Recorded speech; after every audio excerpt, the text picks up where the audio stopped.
Hello. In this session we will try to kill something. And when I say kill something, I mean that we're going to try to kill a process. The way we're going to do that is we're going to create a system call using assembly language. The reason we want to use assembly language is because we want to be able to write shellcode that kills some other process. Now, the first thing we need to know about the kill command is that it is a system call and it obeys calling conventions. So we should be able to find it in the XNU kernel. The reason we'll go to XNU kernel is because that's the kernel that is very closely resembling to the macOS kernel. In fact, it's more or less identical for our purposes. So let's go find the system call. All the system calls are, at least the let's call it master. Now, this is the file that contains the list of system calls for the POSIX side of XNU kernel. So let's go find kill. As you can see, there's plenty of different system calls we can use. There's kill. So kill is a system call that requires 3 parameters. It requires a process ID, a signal number, and a int POSIX, which basically tells it whether or not we want to use it in a POSIX standards, POSIX conformance standards. What's important is this number right here, number 37. That number is what is the number of the system call that we need to issue. So that's cool. Let's just take this and keep it on the side.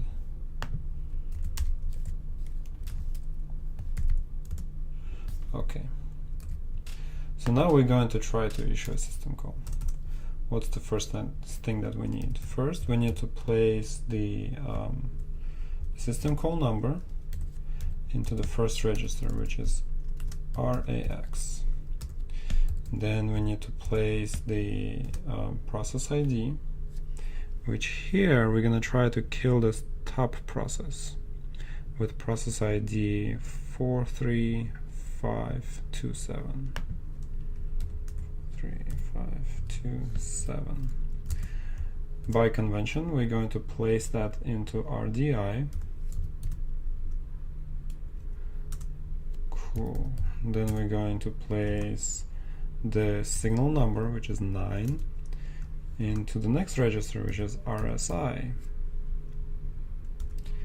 And finally, we're going to place the POSIX standard that we want to use, the POSIX standard, into RDX.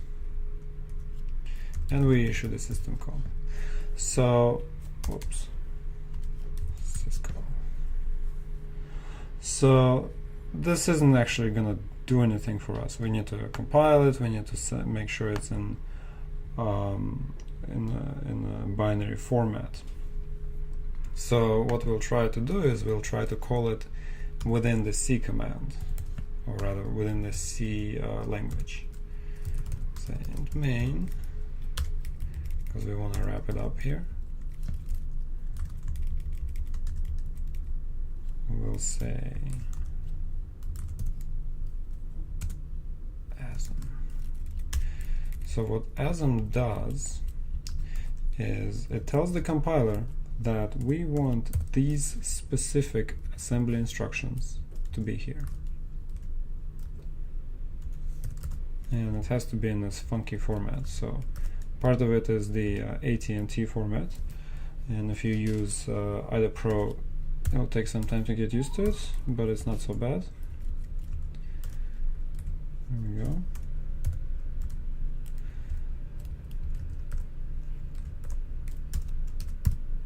Cool. So, oh, this is not good. It should be a $sign. So $sign tells it that it's an immediate value. So the compiler doesn't have to wonder where those addresses are coming from. Okay, so why don't we try it? Where is our nifty terminal? It's right here. So this is our file we were just editing. And now we're going to try to compile it. Let's see what happens. Oh, it didn't complain. Now let's try to run it. Huh. Didn't work. That's kind of weird. Let's check our, using O-tool, what we can do is we can actually see what's inside this file, what kind of assembly we are outputting. Aha. So this is kind of what we expected to do, right? So we have 25 into our RAX, so hex 25 is the number 37 right here. And then this is our PID, this is our signal, and this is our POSIX compliance flag. And it's syscall, so what's the problem? Okay, well maybe we'll try to do a dtruss. See what happens. So dtruss is the strace equivalent on OSX.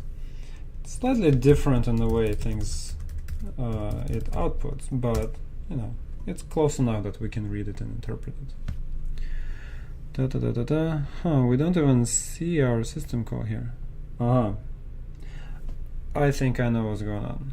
I think what's going on is that on OSX, the POSIX system calls, they have all allocated a special numbering space, which start at OX2 on the integer. So it should be more like this.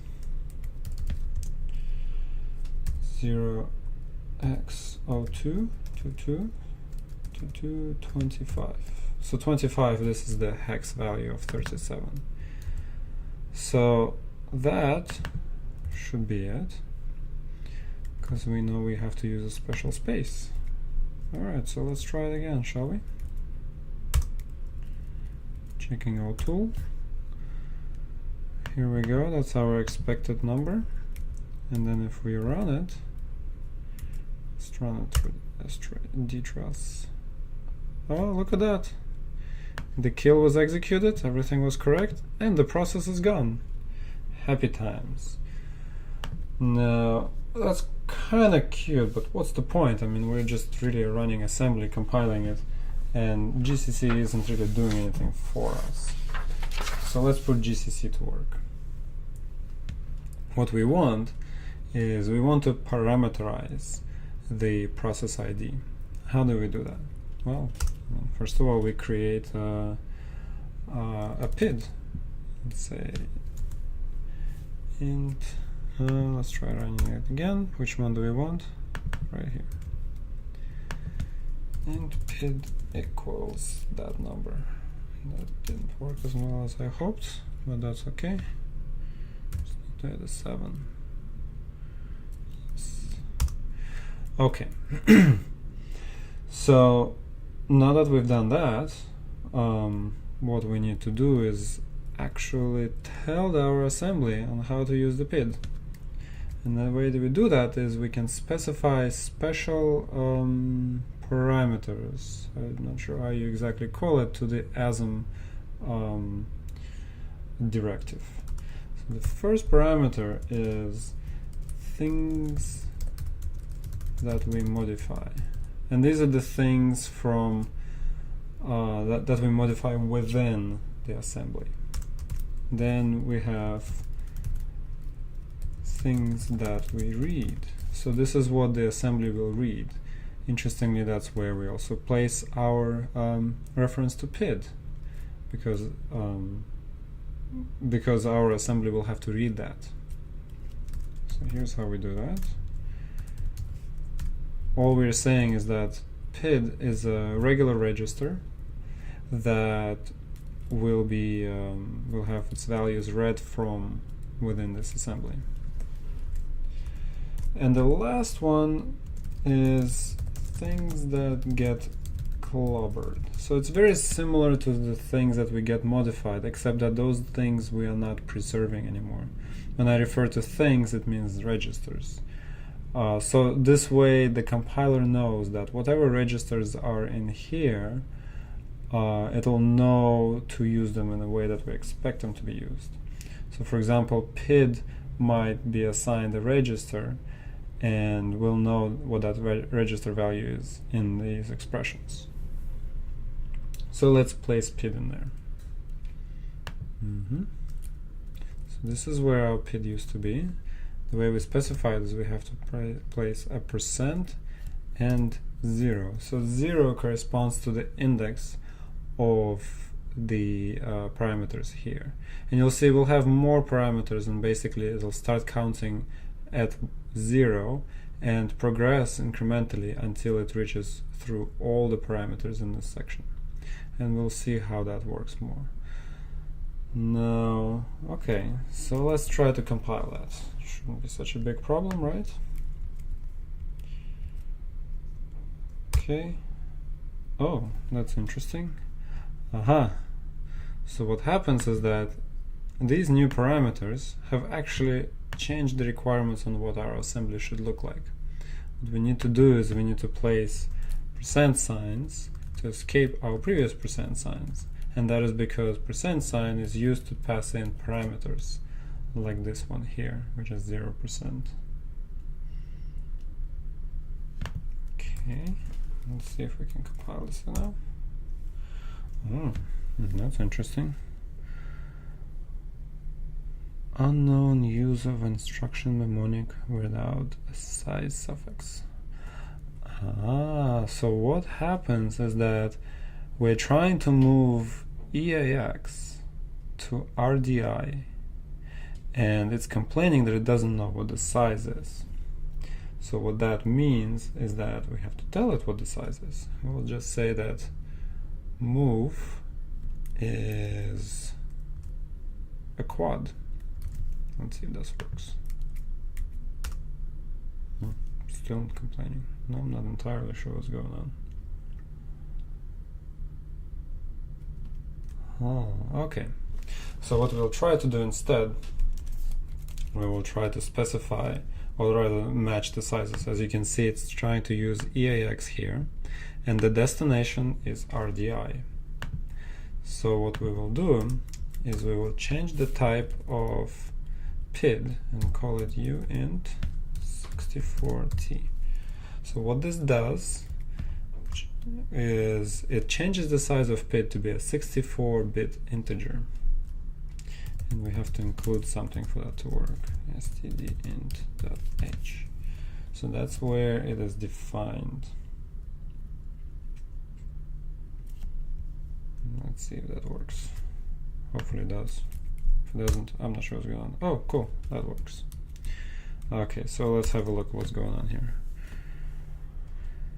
So here's our assignment of the PID, and here's our assignment of the system call.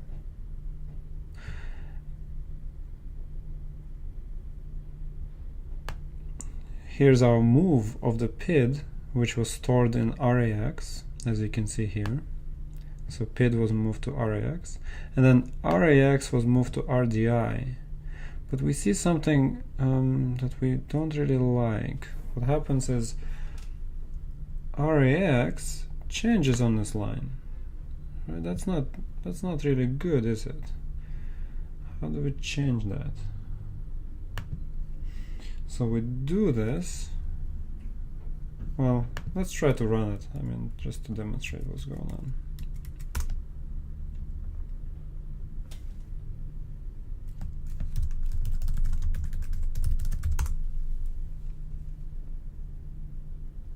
See, it's trying to kill our system call instead of the process. The reason that's happening, like I pointed out here, is that we're moving the value of the integer from the stack onto RAX. Then we're using RAX in our assembly to store the system call because of the convention. And what happens is that these instructions are generated by the compiler. These instructions are our instructions, as you can see here. And then the rest of these are also compiled, but we're not so interested in them right now. Anyway, so the trouble is that RAX is being used for both the stack register and the system call. And as you can see here, it's getting clobbered. So we'll change that. We'll tell the compiler that RAX is being changed inside of our assembly, which is cool, because this is what we can do. Let's make this a little easier for ourselves. And O2. Right, so it compiles and gives us the output. And what we can see here is that now RAX is being used as the register for the stack-based variable. That's cool. So that works. Let's try it. And here's our dtruss. There we go. Still works. We're killing it. Alright, let's run it again. Okay, so that's cool. But what can we do here? I think what we want to do is we want to parameterize PID. Right, so let's make a void kill function. This way we can reuse it many times.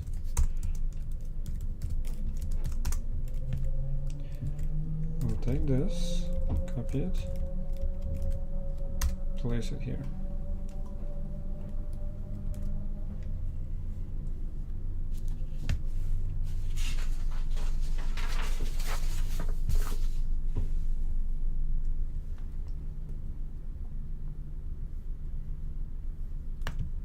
Okay, now let's say we kill. Okay, I mean, because we have to call it, otherwise what's the point of having a function? Ooh, alright, so, yeah. The reason I placed it right below the main is because I want my kill command to be below the main, because when the shellcode starts executing, it's going to start with main and it's going to go down. Now, unlike regular binaries, I won't have a easy defined entry point. And so I want to make sure that main is on top. And this is how we do it. We basically just order them in the way we want them to be ordered. Okay, well, look at that. Seems to be working well. There's a lot more instructions here. I mean, this code is getting large. I don't know if we want it to be that large. So let's start optimizing it a little bit. What can we do better here? Right, well, the easiest thing is that we can tell the compiler to do better, right? We can say optimize for space, which is what this -os means. Okay, a little bit smaller. What has it done? So this value, the process ID, used to be stored on the stack. Now it looks like it's being stored directly on the register. The compiler optimization is really doing a good job here. Instead of a whole bunch of instructions at the top, we just get 3 instructions at the top. And it looks like it's not really, yeah, it's optimizing the kill call as well, right? It's not using the stack as much to store the past variables.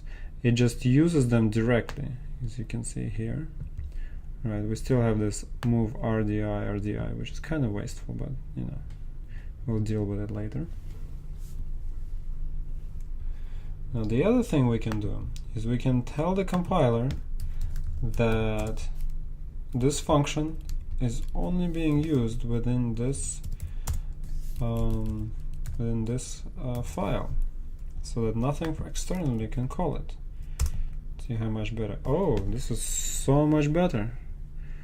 We're almost back to where we started in terms of optimization.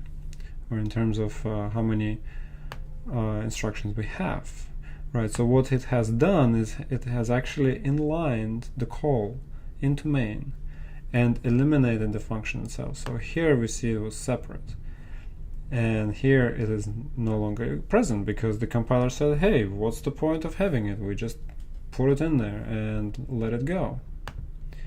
So that's cool. So that means we have parameterized call. So to be honest, for me this isn't nearly enough. What I want to do is I want to parameterize the signal as well. So we'll say signal.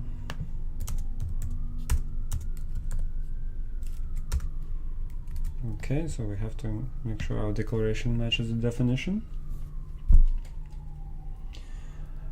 And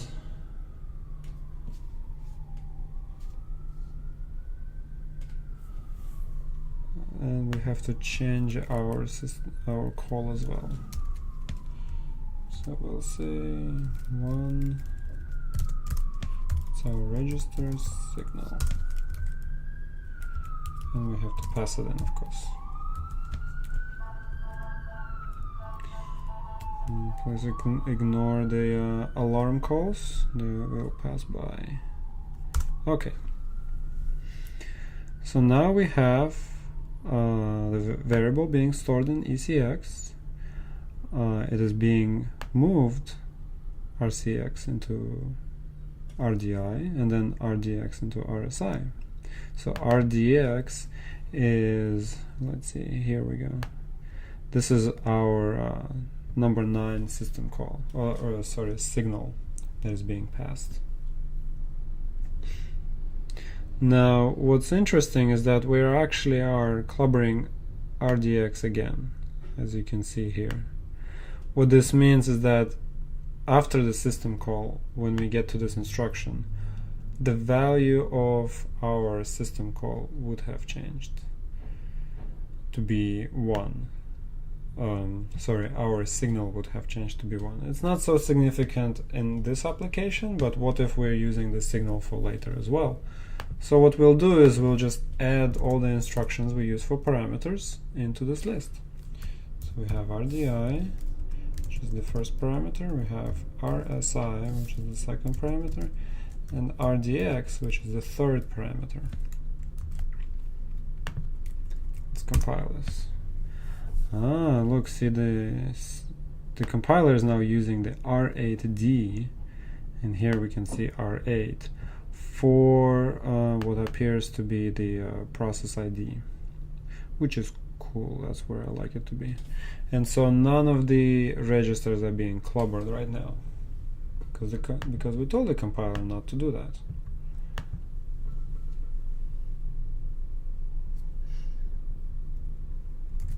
Now the other thing is that it's starting to add quite a few instructions. It's copying this number into R8D, and then it's copying R8 into RDI. I mean, what's the point? Why not just have this value go straight into RDI? I mean, that would be kind of cool. So let's look at what other optimizations we can do.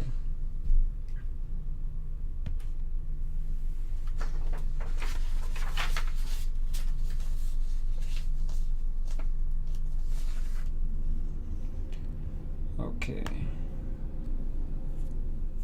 So I still want more from this system call, right? Because the system call returns an integer. So I want to know what that integer is. So how about we introduce a new variable? Oops. 64 red. This will be our return value, and we will return that from this function, because we have to change our signatures. Not so significant. There we go. And let's return that from main. Okay, so like I said, this is the place where we have to modify. We have to place the registers or the variables that we're modifying. So this is the syntax of how you do that. Okay, now The trouble is that once I've introduced a variable here, or an entry here, what happens is that the count of the other parameters changes. And so I'll have to renumber them. So I'll say this is 1, 2.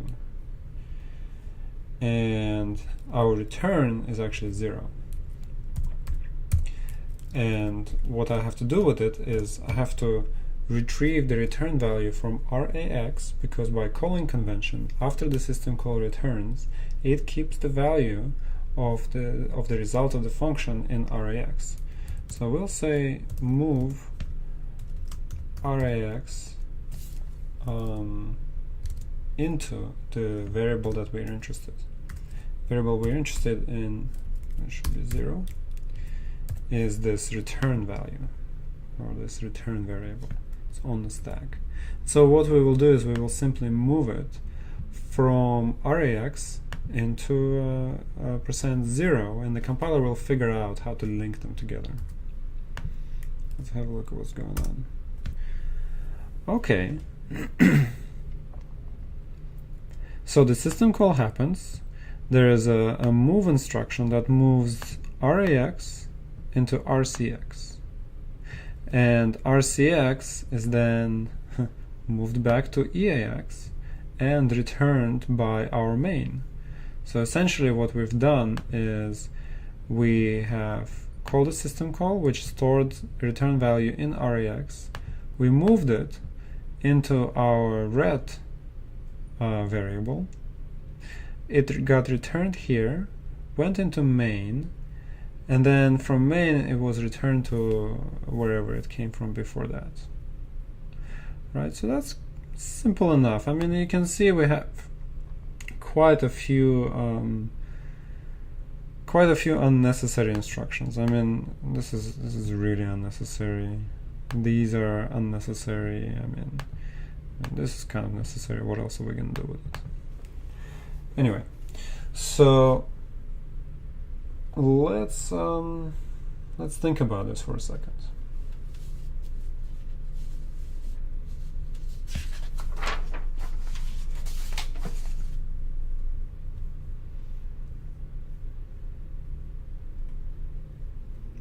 The other interesting thing is that we keep having this preamble, which, you know, it's kind of unnecessary if you think about shellcode. We can get rid of it by doing this. We can tell the compiler to omit the frame pointer, which will free up RBP to be used by pretty much anything else, and RSP, which is our stack pointer, is what's going to be used for referencing variables and such. So let's have a look. Ooh, look at that. This is gone. And these 3 instructions are gone. So that's cool. Like I said, we still have some wasteful instructions here, but we will be getting to them in a second.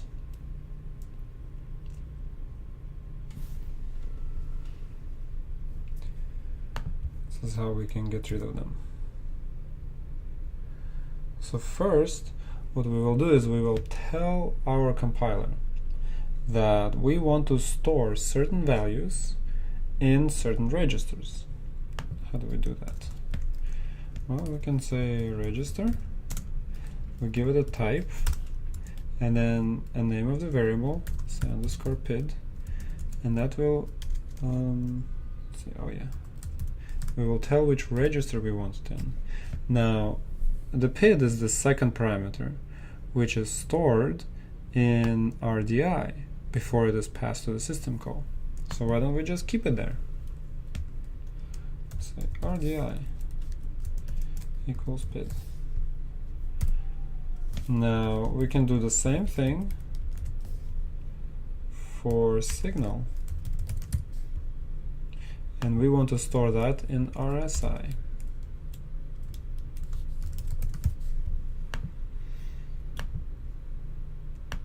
Cool. So now that we've done that, what happened here is that we said we want to have a local variable underscore PID that is stored in the RDI register. and the value of it comes from the PID parameter, right? So now we have to tell our assembly that PID is actually coming from our underscore PID, and same for signal. So let's have a look. Oh, I've noticed by the scrolling of the screen that there's something gone away, so that's good. So let's see what happened here. So now RDI and EDI, it's basically the same things, they're storing this number. Now what the compiler doesn't know is that we still have this move from the variable into the register, but we understand that we're storing it in RDI, and it's no longer necessary to move it into RDI. So we'll just get rid of it. In fact, we can get rid of it for the signal as well. Now if we look at the result, so we're kind of returning to where we were, right? RDI, which is the parameter that contains the PID, is holding the value of the process ID, which is hard-coded. And so it is being passed to the system call as the first parameter. So that's kind of neat. Let's keep going with it. How about we tell it where our return address is? Right, so we'll say register, or sorry, return value. Say register as an EAX. That's cool. Maybe, yeah. And so this also means that if return value is in EAX, we don't really need this move statement. Let's see if this works. Cool. So what we've done here is we basically eliminated all of our temporary variables where we don't have to move values around, right? So when system call returns, this is our previous call, we had to move from RAX into RCX because it thought that RCX was the register to keep the variable in. And then the compiler realized, I need to return this register, so I need to put it into EAX. So it moved it again. So this is completely unnecessary. It's like a no-op, except a very expensive no-op. So here in our resulting code, we are saying, okay, so the return value is in EAX, and we keep it in that register, and then we return it. The compiler realizes that it doesn't need to do anything. It has assigned the value to the register that is going to return anyway, so it just has anything to do with it, we'll just get rid of it. It's perfect. Now what I'd like to do is I'd like to do the same for this instruction here and this instruction here.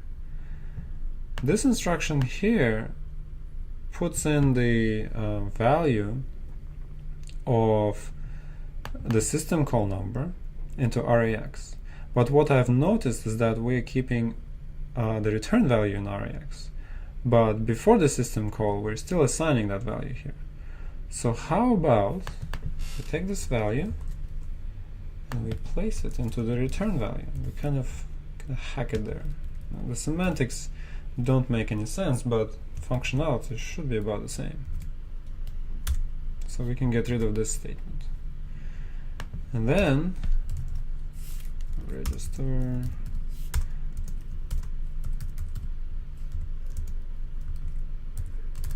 we notice that we can place the asm call, sorry, the POSIX parameter into its register as well, rdx equals 1.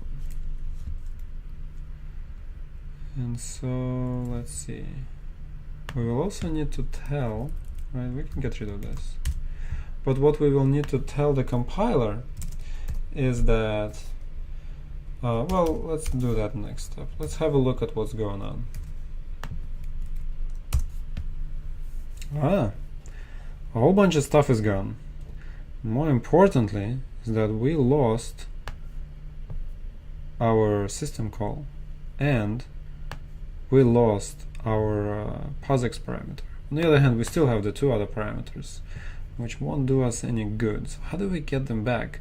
The reason they're gone is the compiler thought that they're no longer being used. The way we get them back is we tell the compiler that, hey, don't get so excited, we actually do use those things. And the way we tell them is that we specify that these parameters are being read. Even though we're not explicitly reading them, the syscall does require them, so it technically kind of reads them in the background. And then we need to specify that POSIX is also on that list. There we go. Cool, now we got them back. In fact, this assembly looks very similar to what we started out with. We're just moving some values into registers and executing system call, nothing else. Everything else that we have, the compiler has decided that we no longer need it. And in fact, what we can do is we can get rid of these clobber things, because we know for a fact that we're not clobbering them anymore. We're letting the compiler specify how it wants to use those values. Here we go. It's basically the same thing. Very nicely optimized, and we have a whole bunch of nicely abstracted away parameters, sorry, not parameters, instructions that the compiler can decide how it wants to do things.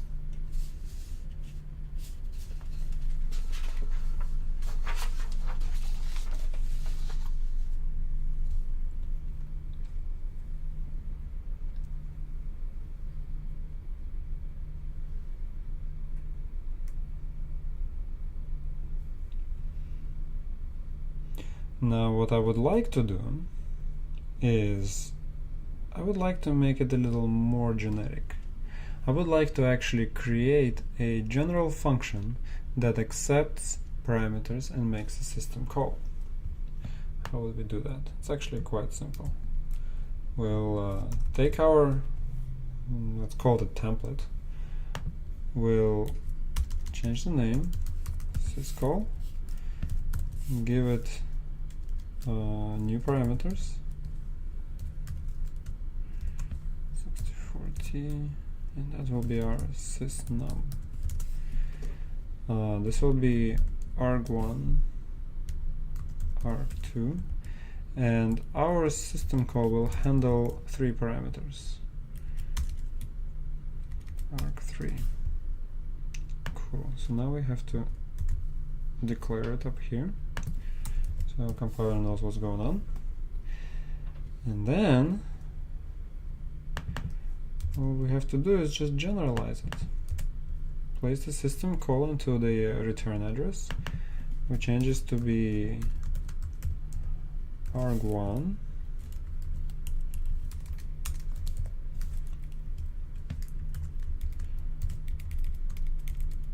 and do the same thing for the other arguments. 2 and 3. So who remembers? Okay, so SI and the next one is DX. We have to change this, of course. 3. Okay. So what we've done is we generically specified that these specific registers should contain our values. And what's good about that is because this convention matches the convention used by the compiler to call internal functions, right? So when I call this function syscall, it will pass in the parameters, you know, sysnum, arg1, arg2, and arg3 within registers RDI, RSI, and RDX. Let's change this to RAX. And so if the compiler is making a call, it will realize that same registers are being used as the ones we're specifying. So this copy never really happens because the compiler will just say, oh, I'll just use whatever I've received.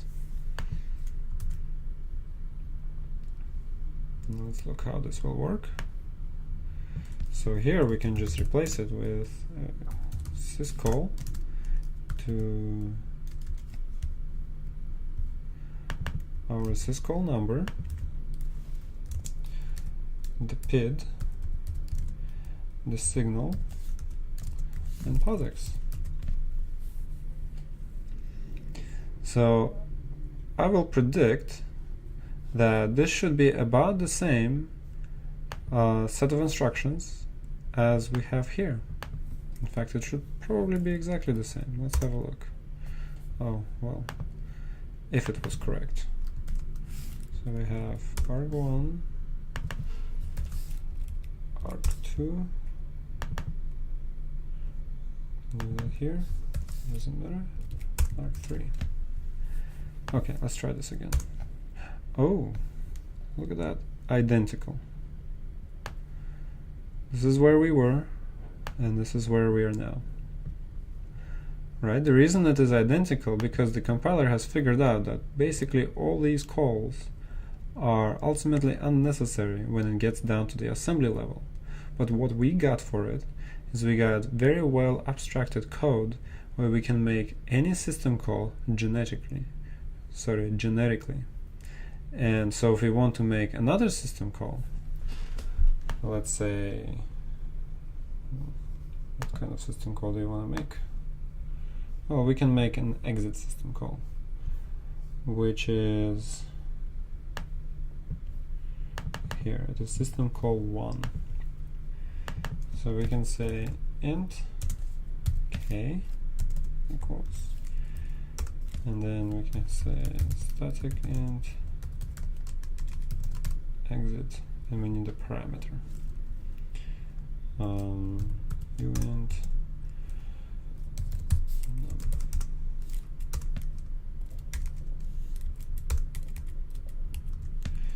So all we have to do is just say exit, and we can specify the system call, which is 0x02000001. That's correct. We have to specify the number, and here is the hacky part. Exit only takes one parameter, but the other ones can just be specified to any value we want, because the system call will ignore the register values that it doesn't use. Let's compile it.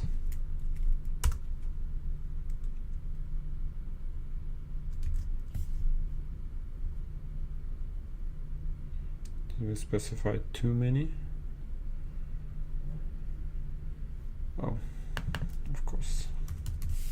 Syscall.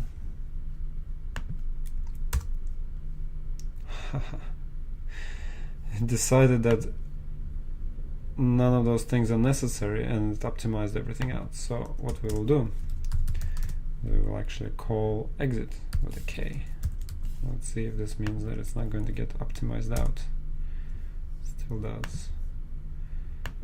How about this? So that return call basically told the compiler that, hey, I need the values from those functions. And so the compiler will say, okay, I guess I have to compile them and put them in the right place. But what's nice is that it made them very efficient, right? It placed all the parameters for the kill call, made the system call, and then it knew that it wants to send the return value, which is stored in EAX, as the first parameter to the system call. And then it placed our system call here. And well, these were unnecessary, but you know, we can create a special function where it requires only 2 parameters. Anyway, so that's where we are. We have created very nicely optimized code for making system calls, and it is modular. And if you want to create a same system call for a different architecture, instead of OS X, say for iOS, which is ARM64, then all you have to do is just change this function to be architecture specific, and then you're good to go. So if you don't know ARM, this is a good place to start, where you can generate assembly code and then tweak it as you go along. Thank you for listening.